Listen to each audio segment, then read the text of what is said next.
Hey guys, welcome back to Economics and Comics as your top 10 new FOC pre-orders to buy this weekend only. This is a crazy week for cover buyers. You're either going to love it or it's going to be super frustrating. So let's get right to it. This will be a quick video.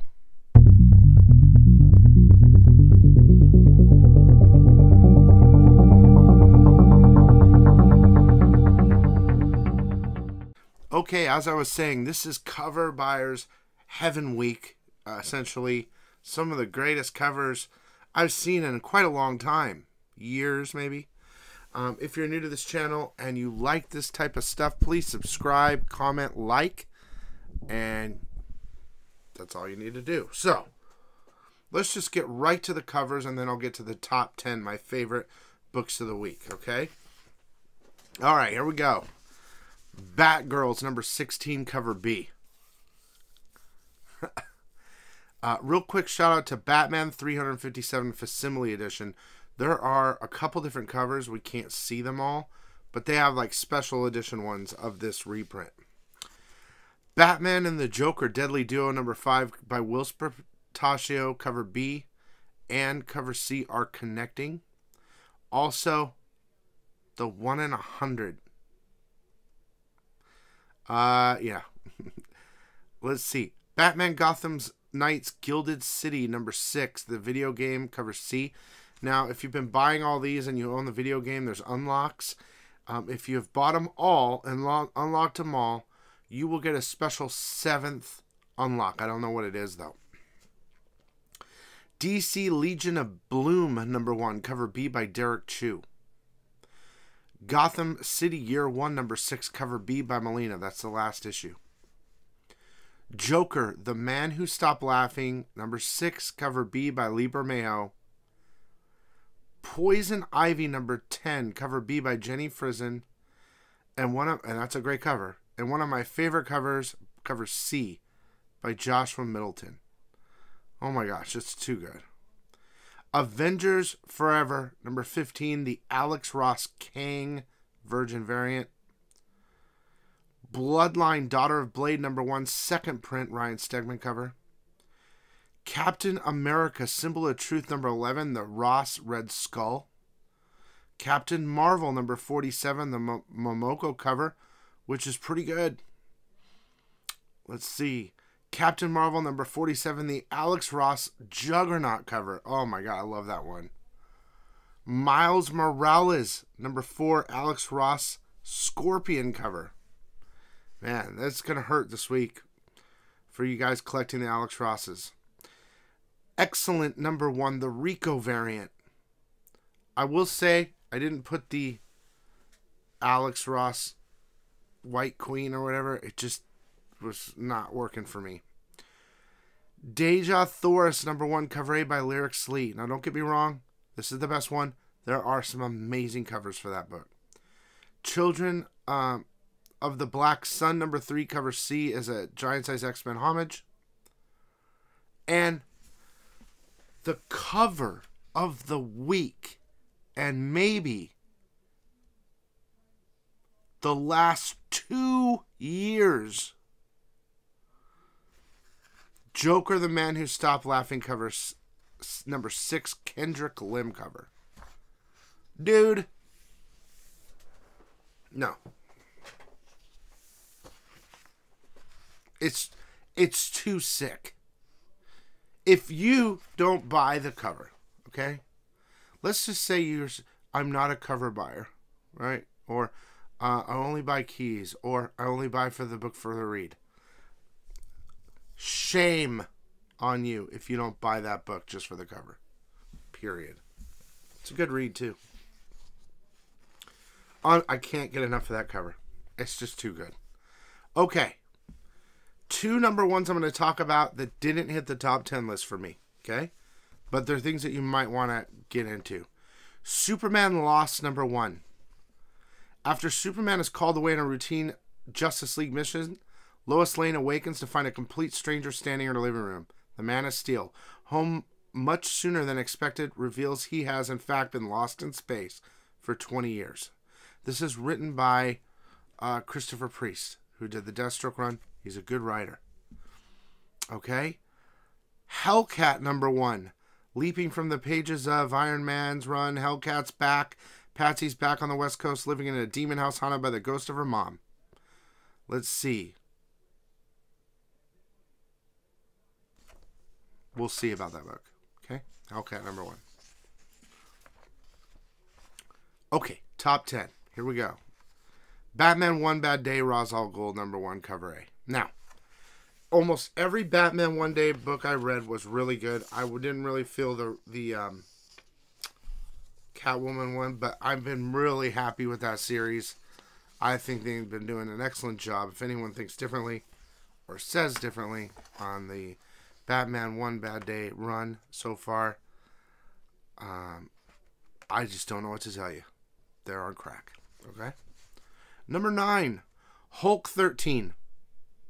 Here's your regular cover. Here is the Alex Ross cover, which is sick, of the leader. And here, and this is #9, and the McGiven homage, which is probably one of the closest to Todd McFarlane's original cover, Hulk 340, out there.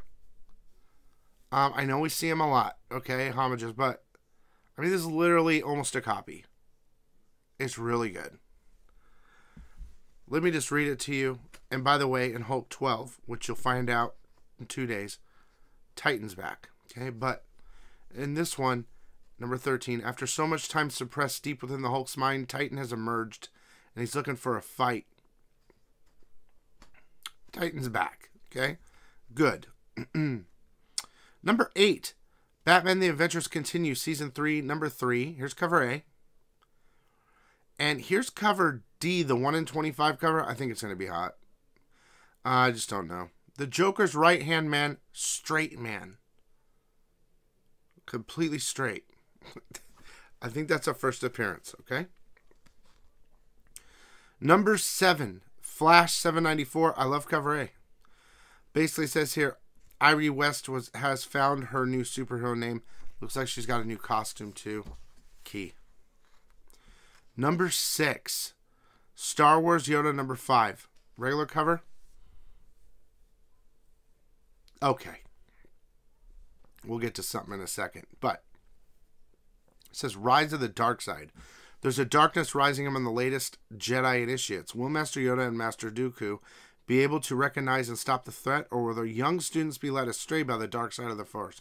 Possible key of Padawans getting taken to the dark side. But I am really curious about this 1 in 25 variant. The David Lopez variant. It looks like Chewie, or whoever the hell that is holding a baby Yoda. Or whatever type of species Yoda is. Now, if we were to find out later that little baby was actually Grogu as a baby, I'm not saying it is, but if we were to find out that something like that, I would see and think that 1 in 25 would be super hot. Just saying. I just don't know. But the Yoda 5 in general has a possible really big keys in there because of the dark side and the youth. Okay, so we'll see what happens. #5, Lazarus Planet Revenge of the Gods #1. Okay. It says here, this is what's interesting to me. After the events of Lazarus Planet, the gods of the multiverse have decided to take down the heroes they once called champions and the world they sworn to protect. For years, the gods sat idle atop their mountains as their legends faded in obscurity, along with their bodies. Now is their time to remind the selfish mortals of their existence. Possible new appearance of, like, the OG original gods, or old appearances coming back. I don't know yet, but it could be an interesting book to pick up. #4 is Adventures of Superman John Kent #1. I like the Zoo cover. This is about Kal-Els are being killed all over the multiverse. It's up to John Kent to figure it out, right? But it does say, who is the mysterious woman alongside him? And what is her shocking connection to the super family? Possible first appearance. This is a new #1. DC's doing a whole reboot with the movies and all that stuff, look to this book to possibly go up later. This is why you watch this channel. Look, I am speculating on new books, and that is what I consider, and hold on, we still have top 3. That is what I consider real speculation. I understand why people watch other channels to say, oh, this book's going up that came out 30 years ago, okay, because of a movie, all right? But to me, I've beyond that phase where I know if I see a Gambit or if I see a Carnage, I just pick it up because I buy old keys, regardless of a movie or whatever, okay? I don't consider that spec, like real spec. Real spec to me is being able to look at something that hasn't even come out yet and say, maybe that'll be a key. I'm not, in the future it'll go up. The reason I'm telling you that is because we can buy it for cover price right now. I'm just saying. Now, either way, hopefully this new book will be good. I don't know. I am excited for that Superman Lost #1 because Christopher Priest is writing it. He's a damn good writer. Besides that, possible key, okay? Number 3 is Static Shadows of Dakota #2. Now, I wasn't a big fan of this book at first. Then I read it. I liked it. There's a character called Ebon who is the bad guy. We still have not really seen his face yet. He's cameoed a couple times. You see the side of his face in #1. The internal art's really good. The story seems okay. And this character, who is bad, a villain, seems to have really cool powers. So, I am hoping, I might go a little bigger on this, that his first full appearance is in this book. #2. Okay. #2 is Red Goblin #2. Now, this is more of a, because I love symbiotes, and because I think it's going to be a good read, and I want to see what happens next, we're going to find out what's next. Who is the Goblin King? A new Goblin King reigns under the streets of New York, even though we already know he's the old Goblin King. But who or what is this terrifying new leader of a resurgent Goblin nation? I don't know why they keep saying that, but whatever.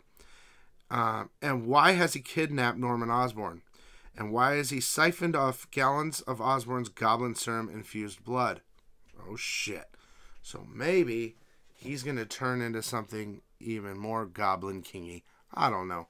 I like Red Goblin. Whatever. #1. And let me just tell you again. That Joker, the man who stopped laughing, 6 Kendrick, that's...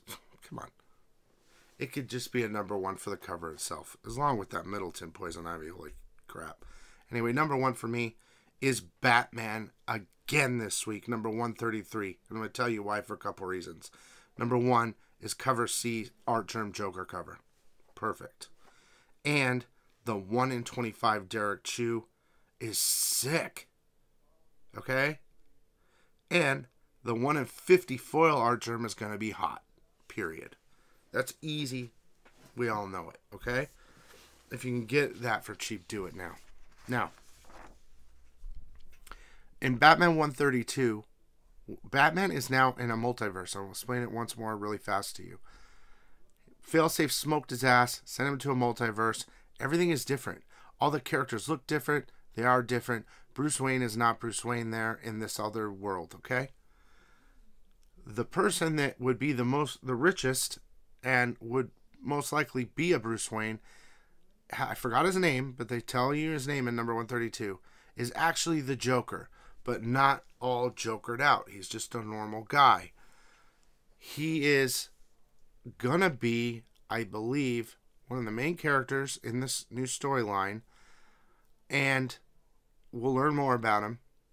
And Batman made a decision, or Bruce Wayne made a decision last issue, he was going to become the new Batman for this multiverse.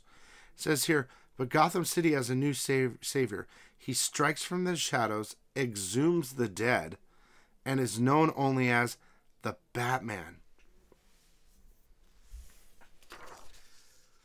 A possible new version of Batman in this Deathverse, or wherever he is.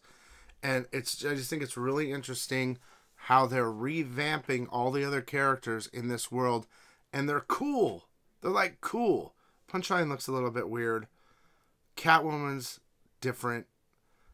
And, you know, everyone's different. There's a bunch of different cool characters. But I'm really excited to see what this new Batman Bruce Wayne is going to look like. And more on the Joker, who is like the main rich guy in that thing. Buy what you want. Do what you want. I'm here to tell you this is how we do it. Please, if you want to buy from me, go to economicsandcomics.com right now through the weekend to pre-order from me. You can use code ECON to save on a discount. And I will get you your books nice and crispy clean, as I always do. Also, don't forget, Tuesday, Valentine's Day. Sorry, ladies. Or ladies, help out your boyfriends or husbands. At 7:30 Eastern, me and Pool Boy are going to go live for 8 minutes. Because we are launching 8 Billion Genies number 8. The sick-ass Economics and Comics Pool Boy exclusive with none other than I Dream a Genie on the cover, which should have been done at number 1 and was never done. This is the final issue of 8 Billion Genies. That book is going to be hot. You know why? Because I know. And it's sick. So thanks for watching, guys, and we will see you later.